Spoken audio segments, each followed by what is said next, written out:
पंचदशा सर्ग 15वां सर्ग। इंद्रजित द्वारा विभीषण का उपहास तथा विभीषण का उसे फटकार कर सभा में अपनी उचित सम्मति देना।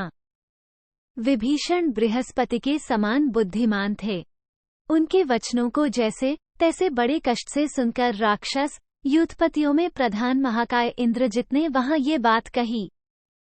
1। मेरे छोटे चाचा, आप बहुत डरे हुए की भांति यह कैसी निरर्थक बात कह रहे हैं?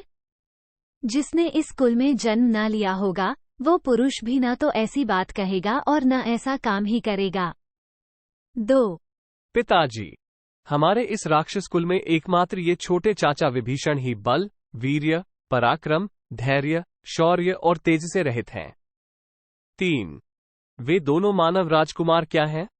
उन्हें तो हमारा एक साधारण सा राक्षस भी मार सकता है। फिर मेरे डरपोक चाचा, आप हमें क्यों डरा रहे हैं? 4। मैंने तीनों लोकों के स्वामी देवराज इंद्र को भी स्वर्ग से हटाकर इस भूतल पर ला बिठाया था। उस समय सारे देवताओं ने भयभीत हो भागकर संपूर्ण दिशाओं की शरण ली थी। 5। मैंने हठपूर्वक ऐरावत हाथी के दोनों दांत उखाड़कर उसे स्वर्ग से पृथ्वी पर गिरा दिया था।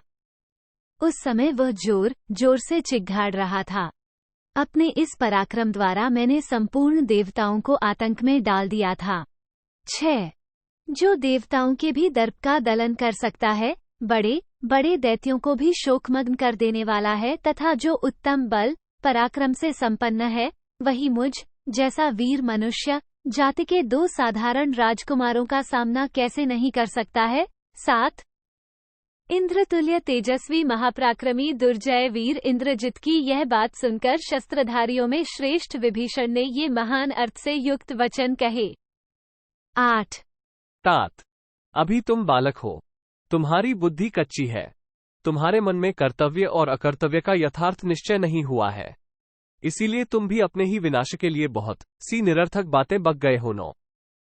इंद्रजित, तुम रावण के पुत्र कहलाकर भी ऊपर से ही उसके मित्र हो, भीतर से तो तुम पिता शत्रु ही जान पड़ते हो। यही कारण है कि तुम श्री रघुनाथ जी के द्वारा राक्षस राज के विनाश की बातें सुनकर भी मोहवश उन्हीं की हाँ में हाँ मिला रहे हो। 10। तुम्हारी बुद्धि बहुत ही खोटी है, तुम स्वयं तो मार डालने के योग्य हो ही, जो तुम्हें यहां बुला लाया है वो भी वध के ही योग्य है। जिसने आज तुम जैसे अत्यंत साहसी बालक को इन सलाहकारों के समीप आने दिया है वो प्राणदंड का ही अपराधी है। 11। इंद्रजित, तुम अविवेकी हो, तुम्हारी बुद्धि परिपक्व नहीं है, विनय तो तुम्हें छू तक नहीं गई है, तुम्हारा स्वभाव बड़ा तीखा और बुद्धि बहुत थोड़ी है, तुम अत्यंत दुर्बुद्धि, दुरात्मा और मूर्ख हो, इसीलिए बालकों की सीबे सिर पैर की बातें करते हो। 12।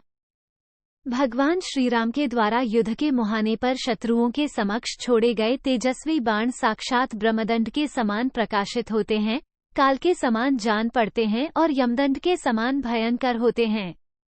भला उन्हें कौन सह सकता है? 13। अतः राजन, हम लोग धन रत्न सुंदर आभूषण दिव्य वस्त्र विचित्र मणि और देवी सीता को श्रीराम की सेवा में समर्पित करके ही शोक रहित होकर इस नग में निवास कर सकते हैं। 14। इत्यार्षे श्रीमद् रामायणे वाल्मीकि आदिकाव्ये युद्धकांडे पंचदश सर्ग 15। इस प्रकार श्री वाल्मीकि निर्मित आश्रामायण आदिकाव्य के युद्धकांड में 15वां सर्ग पूरा हुआ। 15।